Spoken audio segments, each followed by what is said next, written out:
요나서 1장 1절로 17절 말씀입니다. 구약성경 1287쪽입니다. 요나서 1장 1절로 17절 말씀 봉독해 드리겠습니다. 여호와의 말씀이 아미드의 아들 요나에게 임하니라. 이르시되 너는 일어나 저 큰 성 니느웨로 가서 그것을 향하여 외치라. 그 악독이 내 앞에 상달되었습니다 하시니라. 그러나 요나가 여호와의 얼굴을 피하려고 일어나 다시스로 도망하려 하여 욥바에 내려갔더니 마치 다시스로 가는 배를 만난지라. 여호와의 얼굴을 피하여 그들과 함께 다시스로 가려고 뱃삭을 주고 배에 올랐더라. 여호와께서 큰 바람을 바다 위에 내리심에 바다 가운데 큰 폭풍이 일어나 배가 거의 깨지게 된지라. 사공들이 두려워하여 각각 자기의 신들을 부르고 또 배를 가볍게 하려고 그 가운데 물건들을 바다에 던지니라. 그러나 요나는 배 밑층에 내려가서 누워 깊이 잠이 든지라. 선장이 그에게 가서 이르되 자는 자여 어찌함이냐. 일어나서 내 하나님께 구하라. 혹시 하나님이 우리를 생각하사 망하지 아니하게 하시리라 하니라. 그들이 서로 이르되 자 우리가 제비를 뽑아 이 재앙이 누구로 말미암아 우리에게 임하였나 알아보자 하고 그 제비를 뽑으니 제비가 요나에게 뽑힌지라. 무리가 그에게 이르되 청하건대 이 재앙이 누구 때문에 우리에게 임하였는지 말하라. 내 생업이 무엇이며 내가 어디서 왔으며 내 나라가 어디며 내 민족의 어느 민족에 속하였느냐 하니 그가 대답하되 나는 히브리 사람이요 바다와 육지를 지으신 하늘의 하나님 여호와를 경외하는 자로다 하고 자기가 여호와의 얼굴을 피함인 줄을 그들에게 말하였으므로 무리가 알고 심히 두려워하여 이르되 내가 어찌하여 그렇게 행하였느냐 하니라. 바다가 점점 흉한지라. 무리가 그에게 이르되 우리가 너를 어떻게 하여야 바다가 우리를 위하여 잠잠하겠느냐 하니 그가 대답하되 나를 들어 바다에 던지라. 그리하면 바다가 너희를 위하여 잠잠하리라. 너희가 이 큰 폭풍을 만난 것이 나 때문인 줄 내가 아노라 하니라. 그러나 그 사람들이 힘써 노를 저어 배를 육지로 돌리고자 하다가 바다가 그들을 향하여 점점 더 흉흉함으로 능히 못하는지라. 우리가 여호와께 부르짖어 이르되 여호와여 구하고 구하오니 이 사람의 생명 때문에 우리를 멸망시키지 마옵소서. 무죄한 피를 우리에게로 돌리지 마옵소서. 주 여호와께서는 주의 뜻대로 행하심이다 하고 요나를 들어 바다에 던짐에 바다가 뛰노는 것이 곧 그친지라. 그 사람들이 여호와를 크게 두려워하여 여호와께 제물을 드리고 소원을 하였더라. 여호와께서 이미 큰 물고기를 예비하사 요나를 삼키게 하셨으므로 요나가 밤낮 3일을 물고기 뱃속에 있었느니라. 아멘. 이 시간 우리 사교구 식구들 나와서 하나님 앞에 찬양 드리겠습니다.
김태기 목사님 말씀 증거해 주시겠습니다.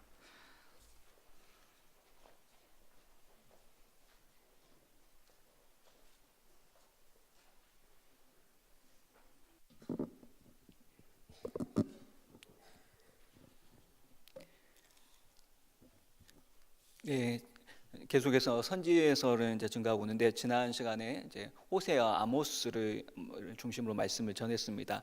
호세아, 아모스, 요나 다 이 선지자들이 거의 대부분 여로보암 2세, 이제 북이스라엘 여로보암 2세 시대 때를 배경으로 활동했던 선지자들입니다. 그래서 오늘 요나서를 살펴보면서 우리에게 주시는 교훈을 나누고자 합니다.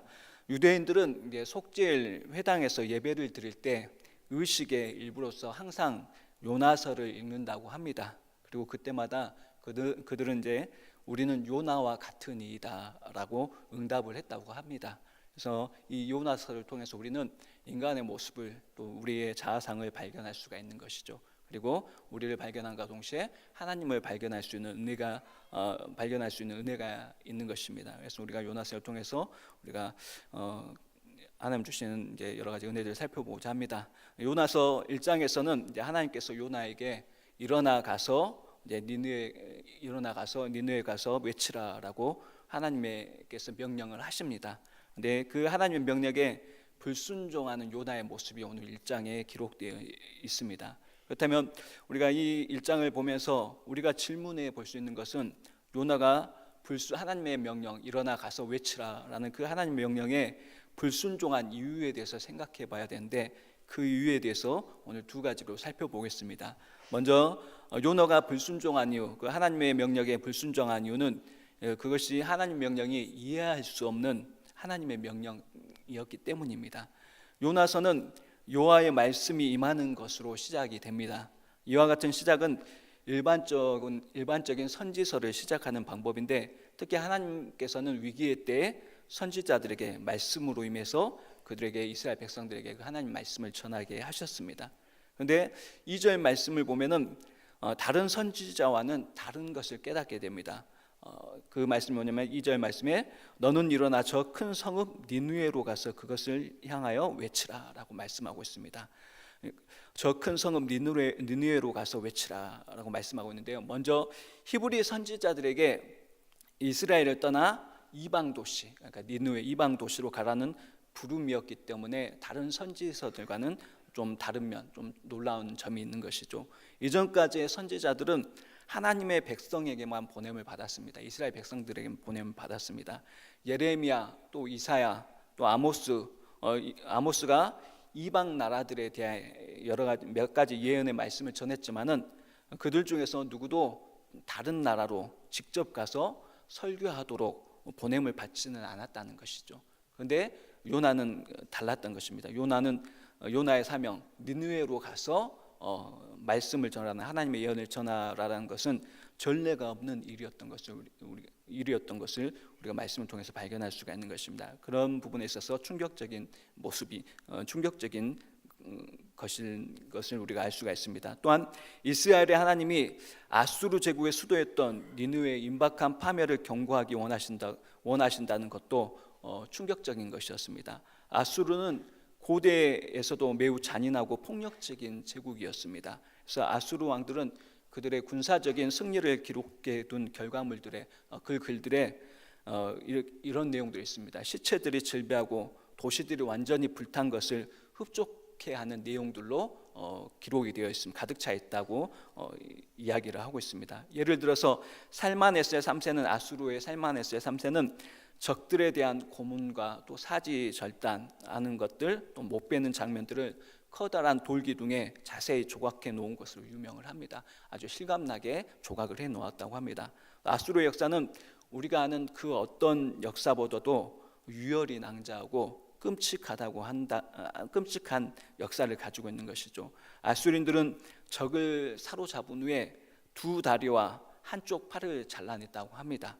그리고 한쪽 손을 남겨두는데 그 한쪽 손을 남겨둔 이유는 죽어가는 그 희생자의 손을 잡고 조롱하기 위해서라고 합니다. 그런 모습을 보아도 너무나 잔인한 것을 알 수가 있는 것이죠. 또한 죽은 사람의 친구와 가족들에게 사랑하는 사람의 잘린 머리를 장대에 매달고 행진하게 했다고도 합니다. 또 포로들의 혀를 잡아 빼고 또 밧줄로 몸을 잡아당겨서 산채로 가죽을 벗겨서 그 가죽을 성벽에 전시했다는 역사적인 기록도 있습니다. 그리고 살아있는 청소년들을 불태우기도 했습니다. 또한 아수르는 북이스라엘 예후왕의 통치 기간에 이스라엘에 막대한 조공을 부과하기 시작했고, 요나가 사역하던 생애 내내 이스라엘을 계속해서 위협했던 존재였습니다. 결국 주전 722년 아수르는 북왕국 이스라엘과 사마리아를 침공하여 멸망시킨 나라가 아수르인 것이죠. 아수르가 살아나면은 이스라엘은 죽는 것이었습니다. 그런데 하나님은 요나를 바로 이 나라로 보내신 것이죠. 하나님 요나에게 니느웨의 악에 대해서 일어나서 가서 외치라라고 말씀하셨지만 그 하나님 말씀 가운데 요나는 이해할 수 없었던 것입니다. 어떻게 하나님의 아수르와 같은 민족에게 하나님의 자비를 경험할 일말의 가능성을 주실 수가 있을까? 또 도대체 하나님 왜 자기 백성의 원수들을 도우시는 것일까라는 질문을, 이해할 수 없는 질문을 요나가 던질 수가 있었던 것입니다. 또한 하나님이 보내기로 선택하신 사람이 아미떼의 아들 요나라는 것도 이해할 수 없는 점입니다. 성경에 요나에 대한 어떠한 자세한 설명도 그렇게 자세하게 설명이 나오지 않는데, 그 이유는 요나가 당시에 소개할 필요가 없는 잘 알려진 선지자였기 때문입니다. 열왕기하 14장 25절에 요나에 대한 잠깐의 소개가 나옵니다. 이렇게 말씀합니다. 이스라엘의 하나님 여호와께서 그의 종 가드 헤벨 아미떼 아들 선지자 요나를 통하여 하신 말씀과 같이 여로보암이 이스라엘 영토를 회복하되 하맛 어귀에서부터 아라바 바다까지 하였으니, 요나는 이스라엘 왕 여로보암 2세에 치하여서 사역했는데, 요나는 여로보암의 왕의 통치가 불의하고 불충하다고 비난했던 아모스 선지자가 있었죠. 그리고 호세아와 같은 선지자들과 달랐다는 것이죠. 아모스나 호세아 선지자는 여로보암 2세의 이와 그 당시 북이스라엘에 대해서 철저하게 비판을 했던 선지자였습니다. 하나님께 회개하고 돌아오라고 비판했던 선지자였습니다. 그런데 그런 선지자들 아모스나 호세아 선지자와는 다르게 요나는 국가의 힘과 영향력의 확대를 꾀하던 여로보암 2세의 강력한 군사 정책을 지지했습니다. 그리고 이스라엘 영토가 확장될 것을 예언했던 선지자였습니다. 그리고 요나의 예언대로 이스라엘 여로보암 2세 시대 때 그 이스라엘 영토가 회복되어서 하맛 어귀에서부터 아라바 바다까지 이르렀다라고 말씀을 하고 있습니다. 그러니까 요나의 예언이 그 말씀대로 이루어진 것이죠. 예언의 말씀이 이루어지니 요나가 얼마나 기뻤겠습니까? 또 이스라엘 백성들은 요나를 얼마나 존경하고 사랑했을 것입니다. 어둠의 시대 민족의 등불로 떠오른 선지자였던 것이죠. 이처럼 요나는 대단히 애국적이고 상당히 민족주의자적인 선지자였던 것입니다. 이스라엘 민족에 대해서 옹호하며 그 안에서 이제 그 민족의 부흥을 위해서 또 영토 확장을 위해서 예언했던 인물이었던 것이죠. 그런 요나를 하나님은 그가 가장 두려워하고 증오했던 아수르 백성에게 보내어 말씀을 전하게 하시는 것은 놀라울 수밖에 없는 것이죠. 이해할 수 없는 일인 것이죠. 니느웨가 잘 된다는 것은 이스라엘 패망을 의미하는 것입니다. 차라리 요나 말고 다른 선지자를 보냈더라면 조금은 이해가 될 수도 있었겠지만은, 하나님은 철저한 민족주의자, 이스라엘을 생각했던 민족주의자인 요나에게 그 적국인 아수르의 니느웨에 가서 외치라는 사명을 주신 것입니다. 하나님의 말씀하신 사명은 어떤 면에서 말이 되지 않는, 이해할 수 없는 명령이었던 것이죠. 어떻게 보면 또 누군가의 계략이라고 생각할 수 있는 명령이었던 것입니다. 하나님의 이해할 수 없는 이 명령의 요나는 이제 정반대로 향했던 것입니다. 그래서 일어나 가서 외치라라는 하나님의 명령에 닌으로 간 것이 아니라, 동쪽에 있는 니느웨로 간 것이 아니라 정반대쪽 서쪽에 위치한 다시스를 향해 갔습니다.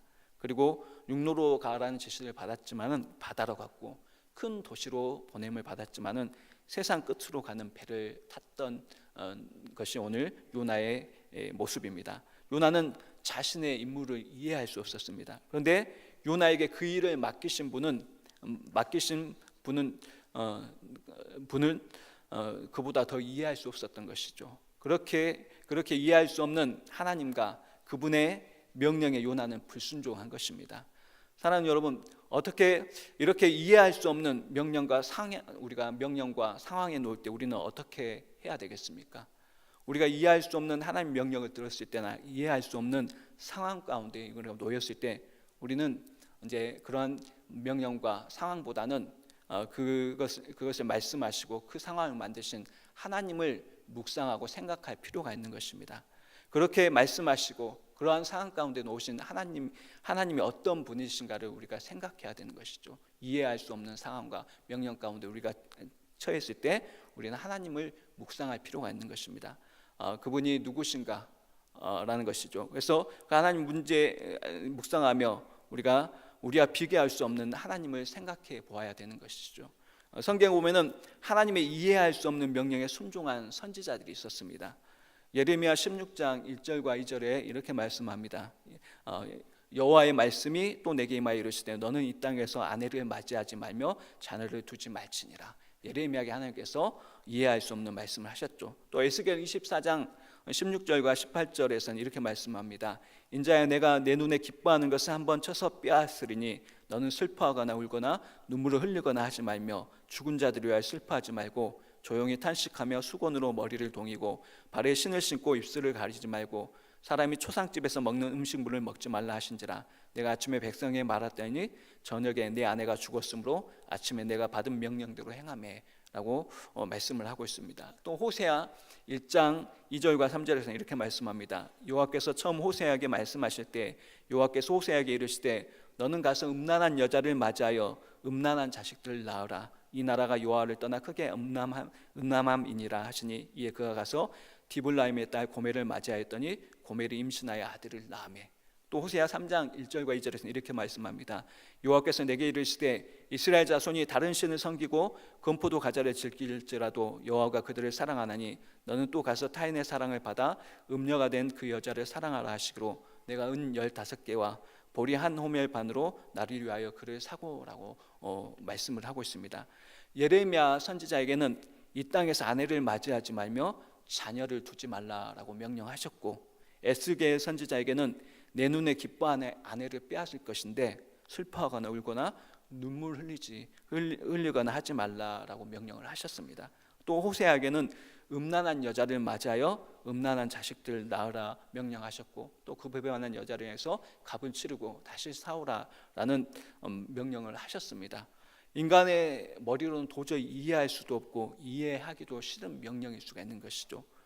제가 이런 명령을 들었다면은 내가 잘못 들었나 아니면은 하나님께서 이런 이해할 수 없는 비정상적인 명령을 하실 리가 없다라고 생각했을 것입니다. 그러나 하나님의 명령에 이러한 이해할 수 없는 하나님 명령에 선지자들은 요나, 예레미야나 또 에스겔, 호세아 같은 선지자들은 요나와 달리 그대로 순종했다는 것을 우리는 성경을 통해서 알 수가 있습니다. 왜 불평이 없었겠습니까? 왜 그 명령이 싫지 않았겠습니까? 또 왜 원망이 없었겠습니까? 그러나 각자의 사정을 먼저 살피고 순종할 만한 것인지 따지지 않고 예레미야 또 에스겔 호세아 선지자는 하나님의 명령에 그저 순종했던 것을 우리는 기억해야 될 줄을 믿습니다. 이러한 순종은 어떻게 이루어지는가 하면은 하나님이 크시고 완전하신 분, 인가 어떤 이 세상에 있는 어떤 피조물과도 비교할 수 없는 크시고 완전하신 분으로 하나님의 선하심과 그 지혜와 능력을 우리가 진정으로 인정할 때 할 수 있는 순종인 것이죠. 그래서 순종은 이제 우리가 하나님 어떤 분인가를 생각할 때 그리고 그분을 인정할 때 할 수 있는 것이 순종인 것입니다. 그렇지 않다면 순종할 수가 없는 것입니다. 하나님을 크시고 완전한 분 그리고 선하시고 지혜와 능력이 변함없으신 분 그분을 온전히 인정할 때 우리는 순종할 수가 있는 것이죠. 하나님을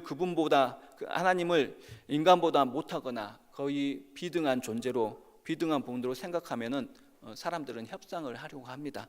더 나아가서는 그러다 의심하게 되고 결국 자신의 선택이 더 올바르다고 생각하여 불순종하게 되는 것이 우리 인생의 모습이죠. 그런데 우리가 이해할 수 없는 상황과 명령 가운데 우리가 처했을 때 우리는 우리보다 크시고 완전하신 하나님을 생각해야 되는 것이고 우리와 비교할 수 없는 선하심과 지혜와 능력을 가진 하나님을 우리가 인정하고 그분을 의심하지 않을 때 우리는 순종의 자리로 나갈 수가 있는 것입니다. 불완전하고 부족한 우리 인간과 하나님의 그 극명한 차이를 우리가 인정할 때 우리는 하나님 앞에 순종할 수가 있는 것입니다. 그래서 우리는 늘 이해할 수 없는 말씀과 명령과 또 상황 가운데서 우리가 행할 수 있는 행동은 다른 것이 아니라 우리와 다른 그 하나님을 묵상하고 생각하는 귀한 삶을 살아야 될 줄로 믿습니다. 그래서 이사야 55장 8절과 9절에서는 이렇게 말씀합니다. 우리가 같이 한번 읽도록 하겠습니다. 이는 내 생각이 너희의 생각과 다르며 내 길은 너희의 길과 다름이니라. 여호와의 말씀이니라. 이는 하늘이 땅보다 높음 같이 내 길은 너희의 길보다 높으며 내 생각은 너희의 생각보다 높음이니라. 로마서 11장 33절도 한번 같이 읽도록 하겠습니다. 깊도다 하나님의 지혜와 지식에 풍성하며 그의 판단은 헤아리지 못할 것이며 그의 길은 찾지 못할 것이로다. 이 말씀들을 우리가 인정하며 하나님과 우리 인간 사이의 극명한 차이를 인정할 때 우리는 이해할 수 없는 명령과 그 상황 속에서도 하나님의 그 뜻 가운데 우리가 순종하는 삶을 살게 될 줄로 믿습니다. 그래서 우리는 늘 하나님과 우리의 차이를 인식하고 겸손히 믿음으로 반응하는 우리 성도님의 삶이 될 수 있기를 바라겠습니다. 나보다 완전하시고 위대하신 하나님을 인정하고 또 우리가 나와 다른 그분의 변함없는 사랑과 선하심과 지혜와 능력을 신뢰할 수 있는 귀한 우리의 믿음의 성도님들 될 수 있기를 기도하겠습니다. 두 번째로 살펴볼 수 있는 것은 요나가 불순종한 두 번째 이유는 그는 하나님의 선지자였지만은 하나님의 마음을 알지 못했고 품지 못했기 때문에 그는 불순종의 길을 걷게 된 것이죠. 요나서를 통해서 우리는 하나님의 마음을 알게 됩니다. 그분의 마음은 어떤 마음입니까? 자비와 긍휼의 마음인 것이죠. 제일 먼저 아수르의 니느웨 성읍에 대한 하나님의 생각과 마음은 자비와 긍휼의 마음이었습니다. 요나서 1장 2절에 하나님께서 요나에게 이렇게 말씀합니다. 너는 일어나 저 큰 성읍 니느웨로 가서 그것을 향하여 외치라. 그리고 요나서 3장 2절에서도 하나님께서 요나에게 같은 말씀을 하셨습니다. 일어나 저 큰 성읍 니느웨로 가라. 내가 내게 명한 바를 그들에게 선포하라 하신지라. 그리고 요나서 4장 11절에서도 이렇게 말씀합니다. 하물며 이 큰 성읍 니느웨는 좌우를 분별하지 못하는 자가 12만 여 명이요 가축도 많이 있나니 내가 어찌 아끼지 아니하겠느냐 하시니라. 하나님께서는 악독이 가득한 니느웨 성읍을 향해서 처음부터 마지막까지 자비와 긍휼의 마음을 품고 계셨던 것을 우리는 요나서를 통해서 발견하게 됩니다. 니느웨 성읍의 죄악이 하늘에까지 상달했다고 하나님께서 말씀하셨습니다. 당시 가장 악독했던 악의 축가도 같았던 그 니느웨에 대한 하나님의 마음은 저주와 심판 이전에 불쌍히 여기시며 아끼시는 자비와 긍휼의 마음이었던 것이죠. 그들에게 회개할 기회를 한 번 더 주시고 싶어 하시는 하나님의 마음이었습니다. 그래서 니느웨 백성에게 저주와 심판을 선고하시기 전에 선지자를 보내고 싶어 하시는 것이 하나님의 마음이었던 것입니다. 니느웨를 향한 하나님의 마음이었던 것이죠. 자비와 긍휼의 마음. 그 다음으로 이기적이고 불순종하고 냉정한 선지자 요나에 대한 하나님의 마음도 동일합니다. 자비와 긍휼의 마음을 가지고 계셨던 것이죠. 하나님의 자비와 긍휼의 마음을 전할 자격이 없는 선지자가 요나였는데 그런 자격 없는 요나에게 하나님께서는 그 요나를 하나님께서 선지자로 선택하시고 그를 니느웨로 보내시려고 하셨습니다. 그가 그를 몰라서 그런 것이 아니다. 그가 자격 없고 또 냉정하고 또 그의 편협된 생각 가운데 갇혀있던 그를 몰라서가 아니라 아시면서도 그를 선지자로 보내신 것입니다. 요나는 태어날 때부터 죽을 때까지 이기적이고 불순종하고 냉정한 못된 사람이라고 할 수가 있습니다. 꼭 우리와 같은 모습인 것이죠. 그런데도 하나님께서는 요나와 또 저와 여러분들을 하나님의 사람으로 또 하나님의 일꾼으로 선택하셨다는 것입니다. 이것이 하나님의 자비와 긍휼의 마음인 것이죠. 그래서 우리는 늘 이렇게 고백할 수밖에 없는 것입니다. 하나님의 은혜로 이 쓸데없는 자 왜 구속하여 준지 나는 알 수 없다라고 고백할 수밖에 없는 것이고 디모데전서 1장 12절부터 15절 말씀에 바울의 고백이 있습니다. 나를 능하게 하신 그리스도 예수 우리 주께 내가 감사함은 나를 충성되이 여겨 내게 직분을 맡기심이니 내가 전에는 비방자요 박해자요 폭행자였으나 도리어 긍휼을 입은 것은 내가 믿지 아니할 때에 알지 못하고 행하였음이라. 우리 주의 은혜가 그리스도 예수 안에 있는 믿음과 사랑과 함께 넘치도록 하였도다라고 우리는 고백할 수밖에 없는 것입니다. 하나님께서는 자격이 없는 요나를 자기 일꾼으로 선택하셨습니다. 그것뿐입니까? 요나스를 보면은 하나님의 명령을 거역하고 불순종하면서 니느웨 대신 다시스로 도망가는 요나를 그대로 내버려 두시지 않고 그를 큰 물고기 뱃속에 집어넣으신 것도 하나님의 자비와 긍휼의 마음이었고, 또 그를 물고기 뱃속에서 끄집어내신 것도 하나님의 자비와 긍휼의 마음이었고, 그를 억지로라도 니느웨로 가게 하신 것도 하나님의 자비와 긍휼이었습니다.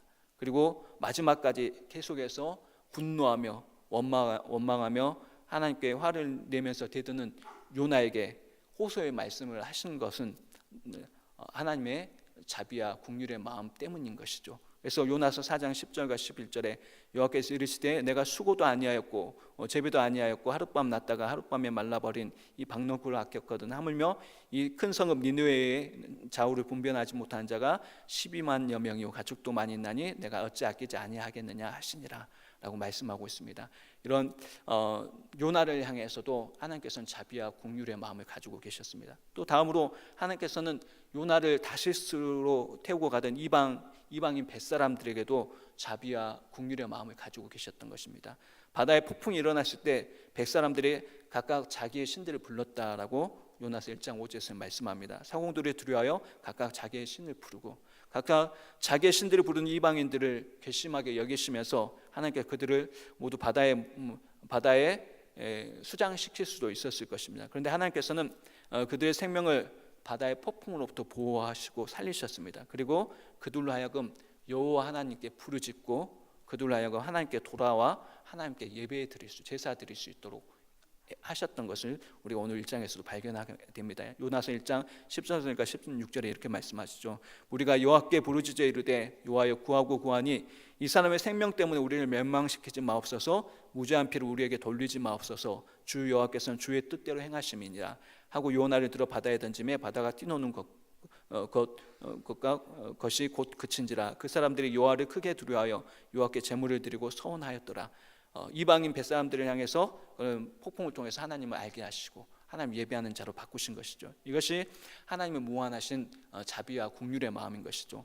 악독이 가득한 니느웨 성읍에 대해서도, 불순종한 요나에 대해서도, 그리고 이방 뱃사람들에 대해서도 하나님께서 품으신 생각과 마음은 자비와 긍휼의 마음이었던 것입니다. 그런데 요나는 당대에 이름난 예언자였고 하나님의 종이었지만은 이 하나님의 마음을 이해하지 못했던 사람이었습니다. 아마도 그 당시 역사적이고 종교적인 상황이 그를 그렇게 만들었을 것입니다. 그러나 그것은 핑계일 뿐인 것이죠. 팀 켈러 목사님은 요나를 신약성경 누가복음에 나오는 돌아온 탕자의 비유에 나오는 동생과 형으로 이야기를 합니다. 요나서의 첫 2장 1장과 2장에서는 요나가 동생처럼 행동하다가, 탕자의 비유에 나온 동생처럼 행동하다가 마지막 3장과 4장에서는 형처럼 행동한다라고 말을 했습니다. 누가복음 15장에 나오는 불순종하는 동생이나 아버지를 떠나서 불순종하는 동생이나 또 순종하는 형의 모습이 외적으로는 다른 것 같지만은 두 사람의 모습은 똑같은 공통점이 있습니다. 그것은 뭐냐면은 아버지의 마음을 알지 못했다는 것이죠. 아버지의 마음. 그래서 동생은 아버지의 마음을 몰라서 떠났고, 아버지의 집을 떠났고, 형은 아버지의 마음을 몰라서 돌아온 동생을 향해 잔치를 베푸는 아버지께 분노했던 것입니다. 그래서 동생이나 형이나 아버지의 마음을 몰랐던 것이죠. 그렇습니다. 이처럼 요나도 동일했습니다. 요나도 하나님의 마음을 니느웨와 또 요나 자신과 또 세상 이방인 뱃사람들과 또 하나님께서 사랑하시는 그 피조물들 향한 그 하나님의 자비와 긍휼의 마음을 알지 못했기 때문에 요나는 불순종의 길을 걷게 된 것입니다. 그렇다면 우리가 불순종의 길을 걷지 않기 위해서는 하나님의 마음을 알고 품어야 하는데 어떻게 하면 하나님의 마음을 알고 품을 수가 있겠습니까? 고린도전서 2장 10절부터 이제 계속해서 16절까지 이야기하고 있는데요. 성령 하나님에 대한 말씀을 합니다. 한번 우리가 길지만 한번 같이 읽겠습니다. 오직 하나님의 성령으로 이것을 우리에게 보이셨나니 성령은 모든 것 곧 하나님의 깊은 것까지도 통달하시느니라. 사람의 일을 사람의 속에 있는 영에 누가 알리오? 이와 같이 하나님의 일도 하나님의 영에는 아무도 알지 못하느니라. 우리가 세상의 영을 받지 아니하고 오직 하나님으로부터 온 영을 받았으니 이는 우리로 하여금 하나님께서 우리에게 은혜로 주신 것들을 알게 하려 하심이라. 우리가 이것을 말하거니와 사람의 지혜가 가르치는 말로 아니하고 오직 성령께서 가르치신 것으로 하니 영적인 일은 영적인 것으로 분별하느니라. 육에 속한 사람은 하나님의 성령의 일들을 받지 아나니 이는 그것들이 그에게 어리석게 보이며 또 그는 그것들을 알 수도 없나니 그러한 일은 영적으로 분별되기 때문이라. 신령한 자는 모든 것을 판단하나 자기는 아무에게도 판단받지 아니하느니라. 누가 주의 마음을 알아서 주를 가르치겠느냐? 그러나 우리가 그리스도의 마음을 가졌느니라. 성령의 역사에 대해서 말씀을 하고 있는데요. 성경에는 하나님의 마음이 담겨 있습니다. 그런데 성경에 담긴 하나님의 마음을 알고 그 마음이 내게 들어와서 하나님의 마음이 내 마음이 되게 하는 것은 바로 성령님의 역사라는 것이죠. 그래서 하나님의 영으로 우리가 성령으로 충만하지 않으면은 우리가 하나님의 말씀을 알 수 없다는 것입니다. 마음을 알 수도 없고 품을 수도 없다는 것입니다. 그래서 우리가 하나님의 영으로 충만하지 않으면 하나님의 마음을 알 수 없기 때문에 결국 순종할 수 없는 자리까지 이르게 되는 것이죠. 그래서 그러므로 우리는 성령 충만해서 하나님의 마음을 더욱더 알게 해달라고 우리가 울며 기도해야 될 줄 믿습니다. 하나님의 마음을 품을 수 있도록 하나님의 마음을 알고 그 하나님을 품을 수 있도록 기도해야 되는데 그러기 위해서는 성령 충만해야 되죠. 그다음에 성령 충만하기 위해서는 우리에게 필요한 것이 무엇이겠습니까?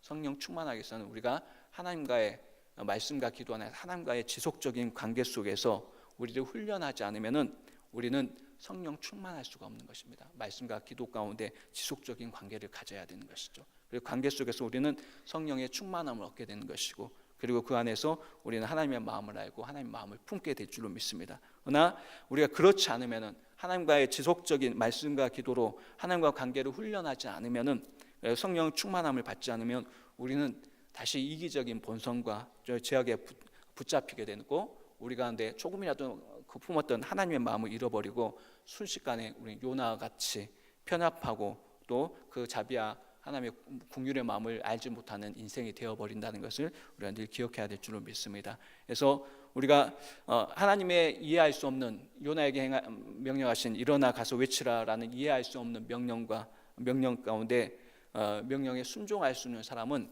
다른 것이 아니라 하나님의 마음을 가진 자이고 하나님의 영으로 충만한 사람들이 그것을 할 수가 있는 것이죠. 그래서 예수님께서도 사도행전 1장 8절에 이렇게 말씀합니다. 오직 성령이 너에게 임하시면 너희가 권능을 받고 예루살렘과 온 유대와 사마리아 땅끝까지 이르러 내 증인이 되리라 라고 말씀합니다. 성령 충만해서 하나님의 영으로 충만한 사람 그리고 하나님의 마음으로 그로 인해서 하나님의 마음으로 충만한 사람만이 우리가 순종의 길을 거둘 수가 있다는 것을 다시 한번 기억하며 우리가 성령 충만하게 해서 늘 말씀과 기도 안에서 주님과 지속적인 관계를 갖는 우리 성도님의 삶이 될 수 있게 기도하겠습니다. 기도하겠습니다.